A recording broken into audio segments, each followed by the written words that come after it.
as they search for the gentleman who's been missing since last Tuesday. Also, we were up in Summit Hill earlier a few months ago. We were up there for the weekend helping out up there. So we're all over. So don't forget, if you need help, and you can get a hold of the Salvation Army and we'll try to steer you in the direction you need to go. But again, at this time, I'm going to ask Karen Stoller, who is our timbral director as well as our dance instructor. I'm not sure though who teaches who when it comes to dance, because the girls usually come in with a dance already ready and wanting to go, and she just helps them put it together. But this is Karen Stoller, and she's going to share with you what we call a mime. Most people used to think of a mime when they wore white makeup and they didn't talk, and we've kind of expanded that a little bit, and it's kind of a little bit of dance and acting all in one. And so she's going to share with you, the king is coming, right? And she's going to share with you in music that way.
Karen might not have been able to do that quite so well, could you, Karen?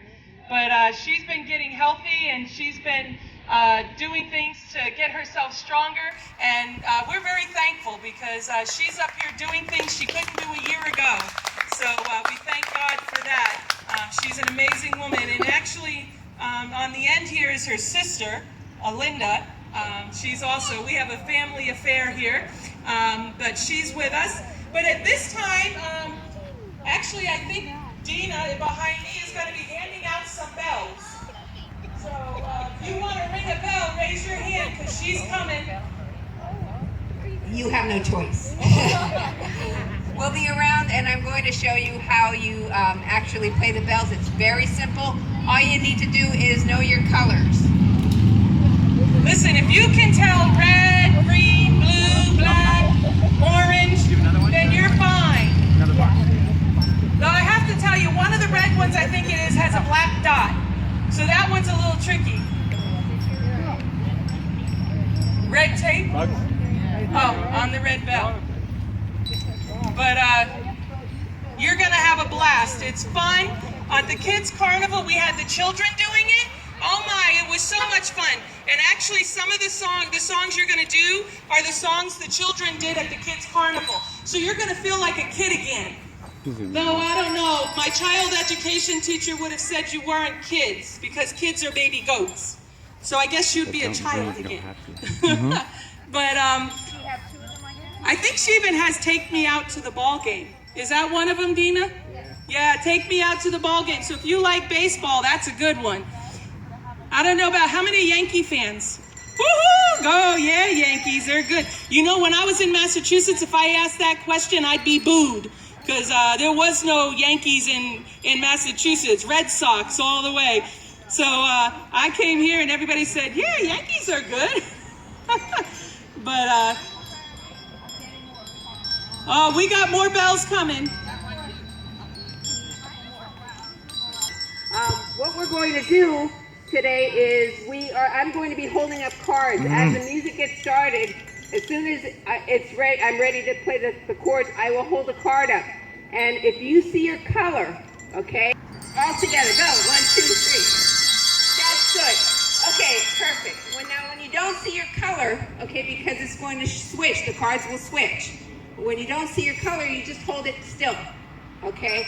And with all these bells that are out there, it's going to sound beautiful, okay? I'm hoping you can all see. I'll probably be standing over there. I'll hold the cards up as high as I could, and hopefully you'll see your color. Now, this light blue color is the turquoise. I believe Kyle has a turquoise, and so does Pat. Pat, the light blue is your color, okay? It's not turquoise on here, it's light blue. If you have a bell with a black stripe on the handle, this would be your color, the red with the black dot in it. I think Major might have mentioned that, okay? And then, these slides.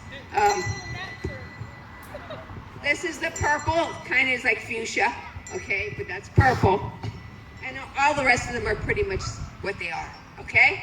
So are we ready? The first song we're going to do is Take Me Out to the Ball Game. I hope you're ready. You're going to outdo Abraham, or Abraham, are you going to outdo them?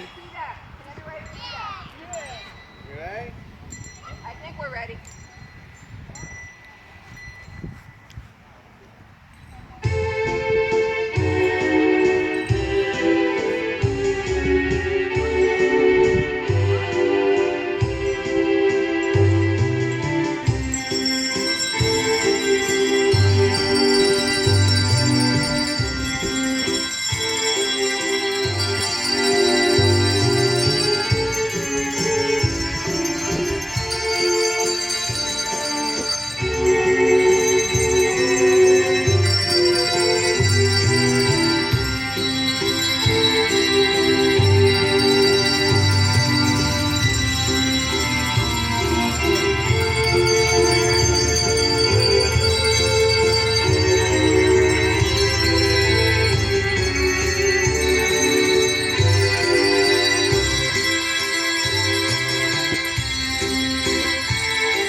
Andy.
If you want. I'm scared. I'm making impressive moves.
I'm supposed to go from here.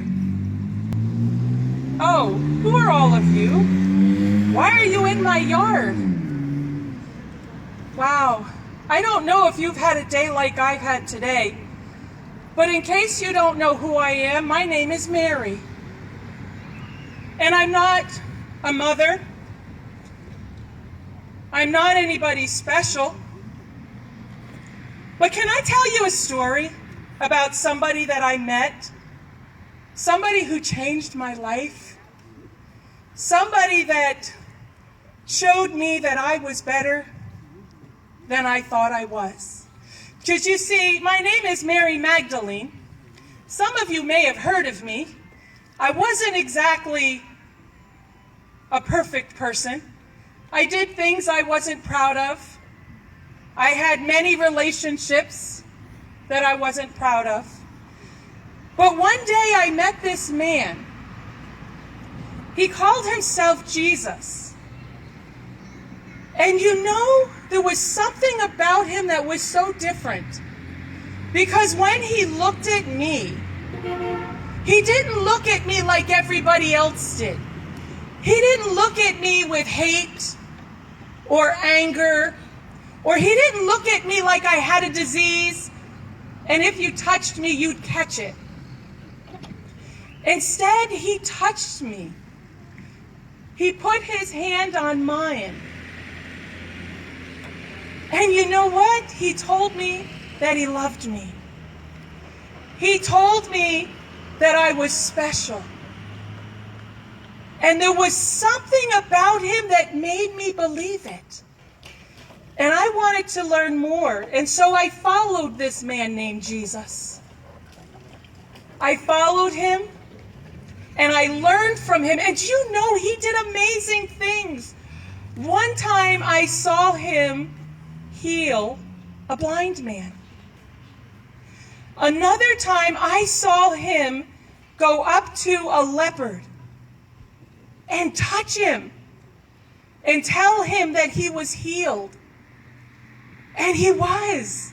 A disease that nobody would dare get near. He touched him. And he has these men that follow him. He calls them his disciples. Maybe you've heard of them. Some, Peter, John, James, just a few. And the more I followed him, the more I wanted to learn. And I realized he was teaching something that I had never heard before. He was teaching that he was the Son of God. The Son of God. And that he loved everyone. He was also teaching that one day he wouldn't be with us. That he was going to leave us, but it was okay. Because he'd come back. And I remember we came into Jerusalem one day and people were lining the streets. They had palm branches. They were singing. They were praising. They were shouting out his name. They were just worshiping this man named Jesus. But then something happened, and I still don't understand it. Those same people who were praising him started to yell and to condemn him and to call him a liar, call him all kinds of awful names. And then I don't understand what happened. One of his own friends who said he was a disciple, Judas, came up and betrayed him with a kiss. I don't understand why. And Jesus let them take him away. And they beat him. They tried to get him to admit he was a liar. I don't understand. I really don't. And then they bring out this man, Barabbas, who is the worst criminal you can think of.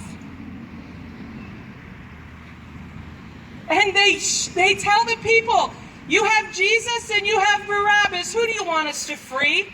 And the people who were praising him, I couldn't believe it. They yelled, let Barabbas go and crucify Jesus. I was shocked. I didn't understand it. And then I watched as they dragged my Lord up this hill of Golgotha, and they made him carry this awful cross. And the disciples denied him. Some ran off and hid. And then they nailed him to a cross. And when they nailed him to a cross, Jesus Christ is watching you now. he nailed him to a cross. And when they nailed him to that cross, there was 2 thieves on either side, and one cursed him and the other said, remember me. And Jesus looked at him and said, you will be with me in paradise. You will be with me in paradise. But then something else happened. He looked out at all these people. And he said to them, I forgive you. I forgive you. Because you know not what you have done. And I stood there with his mother and with John, and I cried. And I was in agony because I couldn't understand what was going on and why he would forgive these people who had hung him on a tree. And then I heard a voice to my side. One of the men who had hung him said, truly, he must be the Son of God. One of the centurions. And then he said, it is finished. And he died. And I just don't understand it. How could this man who created so many miracles be dead? Oh, here comes a couple of my friends. I don't know if you want to go with us, but we're going to where they buried Jesus in the tomb because he didn't get a proper burial, and we want to go and we want to wash him and bathe him and get him ready for a proper burial. There's the tomb. I don't understand. Where are the guards? Why is the stone rolled away? Oh my God, the tomb is empty. Where's my Jesus? Where's my Jesus? Where is he? Where did he go? I don't understand. And the women and I, we started to head back to tell the other disciples. And all of a sudden we hear a voice and we see a man. And I said to him, please, sir, do you know where they took my Jesus? And Jesus looked at me and he said, he's not dead. He is alive. And I knew it was my Jesus. I wanted to hug him. I wanted to love him. Because there was my Jesus who had been dead, but now was alive. He said, I have to go to be with my Father, but I will be back. Go tell the other disciples, and I will be with them soon. And so Mary and I, we ran and we told the disciples, our God's not dead. Amen. Our God is alive. I hope you believe that, because I do. I saw it, I lived it, and I know it. My God is not dead. And now I have some friends who want to share with you, God's not dead. Girls? 13 days. Okay. So we'll give them a second. Thank you for indulging me. I love to share the story of my Jesus. and what he did for me, and what he will do for all of you if you only believe that our God's not dead, but he is alive. He is risen from the dead, and he is alive. Do you believe that? Yes. I hope you believe it. Because just as much as God is alive, Satan is there to try to tear it down and make us believe something different. But I know my God is not dead, but he is alive. Are you girls ready? All right.